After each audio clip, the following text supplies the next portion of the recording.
Boomer's Brain Trust is the website, and speaking of that, a reminder, you can watch us live on boomersbraintrust.com and on TV in cities all across this great land of ours on where, Dinah? Biz TV, right? Absolutely. Oh, you're so clever like that.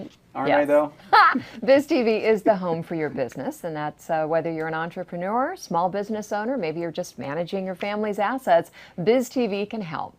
And Biz TV is growing all the time. We are now on in New York. Very good. Philadelphia. Look at you go. And without even looking, Orlando. Wow, you are amazing. Biz TV, it's your biz. Yeah, we thank them, by the way. They're wonderful people. They've been with us for many, many years now, and we do thank them. It's great. Growing all the time, as we said. So boomers are, just as I was running, we were talking a little bit about boomers earlier and the labor force. One of the things that we have found is that boomers, as they get older, obviously with the downturn in the economy, the number of people finding work, they're dropping out of the labor force in rather large numbers.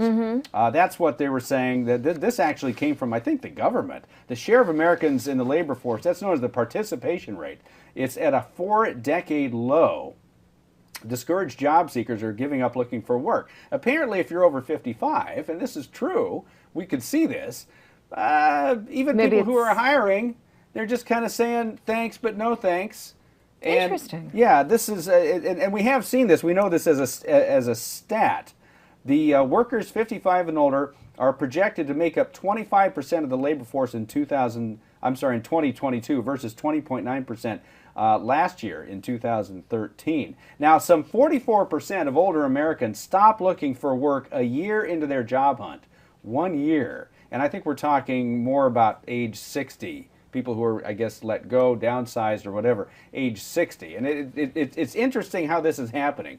When I mentioned this particular stat, a lot of them are turning toward their own business. I wondered about that because I can't see people just saying, I'm done. I'm 55, I'm done. I think a lot of people are actually interested in being their own boss for a while. What happens when you get up to that age, and again, I'm speaking specifically of boomers because this is where we are. They've said, look, I've worked for somebody else for the last 40 years, something like that, and I would prefer maybe to become my own boss. So you get that you get that bug in the back of your head, and yet you're a little bit concerned that maybe you don't know how to do it.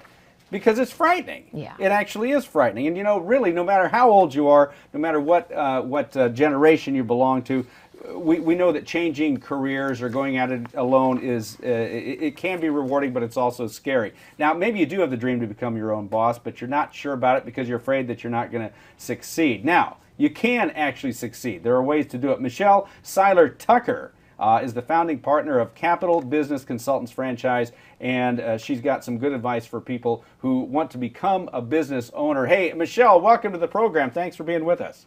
Thank you. It's a pleasure to be here. I appreciate you having me on. Oh, sure. So now it's we'll get right to it because we don't have a lot of time, but it's one thing to start a business when you're young and you don't know what you're doing. You don't know that you don't know what you're doing. But it's another thing entirely for someone in the boomer generation to suddenly change gears and make the leap into self-employment. What advice would you give to a person who's afraid to take the big leap and become a business owner?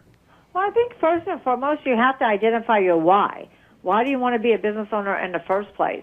And if you don't have a good enough reason to help you pull that trigger, in most cases you're probably not going to pull the trigger and become a business owner. So first you have to identify why do you want to own a business. And then second, you need to really hire an expert in that industry that can help you navigate the process. So, Michelle, if somebody decides they're going to do this, do you think it's easier for them to buy a business which is already established, or is it better to start from scratch and just build one from the ground up? It's absolutely easier and a lot more cost-effective to buy an existing business.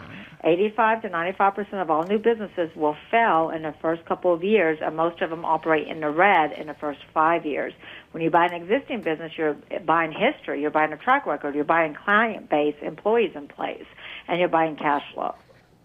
Do you see, though, that more people tend to want to just start their own business out of the garage, especially, again, and I'm talking more about older workers. Does that happen more often than buying established businesses? Well, not really. I mean, most people these days, I think, understand that buying cash flow, I mean, most of my buyers are wanting to buy cash flow. They're not necessarily industry specific.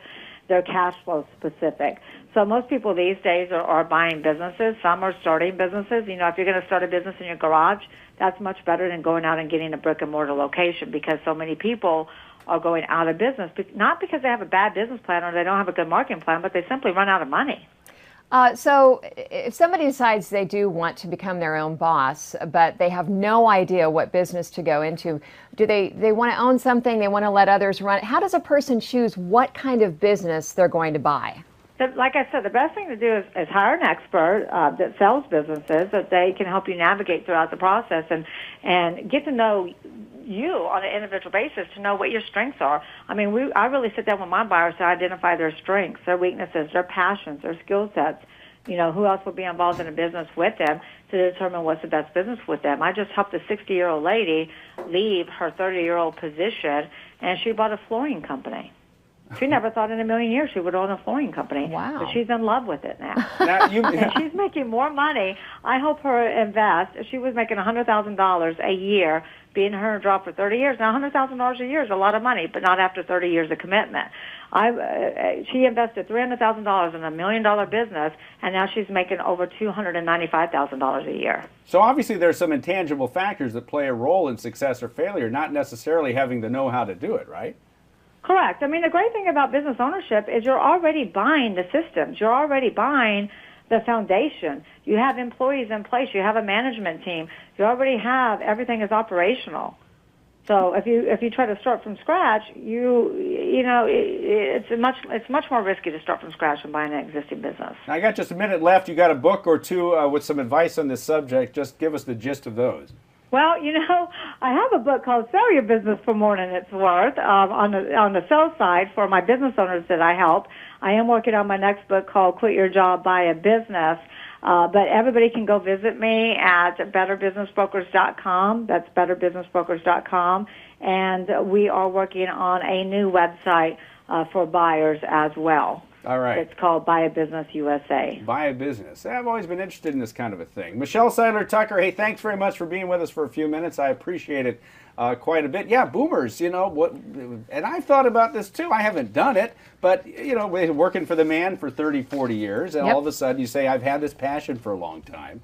And then the question is, do I pursue my passion, start it in my garage, or what Michelle says, buy an established business? I mean, it's scary. I've heard them referred to as jobbies. They're Jobbies. Job and hobbies you can put together, do what you really love. Look at this. It's like selfie. I just learned what a selfie was like 3 months ago. Now I got jobbies. Wow. Okay, well, hang on for more. We got the professor. Stick around. Coming right back. Another hour of this and whatever.